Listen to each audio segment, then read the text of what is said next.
आता एक महत्त्वाची बातमी आहे। आज देशभरातील हॉस्पिटल्स बंद राहणार असल्याचं कळतंय।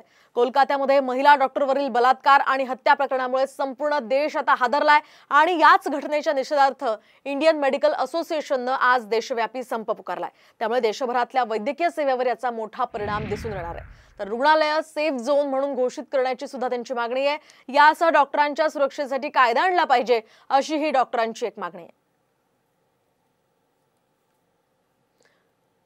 संपाबद्दल अधिक माहिती जाणून घेऊयात ग्राफिक्सच्या माध्यमातून। तर कोलकात्यातील महिला डॉक्टर बलात्कार आणि हत्या प्रकरणाचा निषेध केला जातोय सर्व स्तरातनं। शनिवारी सकाळी 6 ते रविवारी सकाळी 6 वाजेपर्यंत हा संप असेल। सर्व दवाखाने, क्लिनिक्स, ओपीडीच्या सेवा सुद्धा बंद राहणार आहेत। तर अत्यावश्यक सेवा मात्र सुरू राहील। आयसीयू, अपघात विभाग, प्रसूती सेवा हे सुद्धा सुरू राहणार आहे। तर आयसीयू, सीसीयू, अत्यावश्यक शस्त्रक्रिया सुद्धा सुरू राहतील या काळात। त्यामुळे नागरिकांनी घाबरून जाऊ नये असंही आवाहन केलं जात आहे।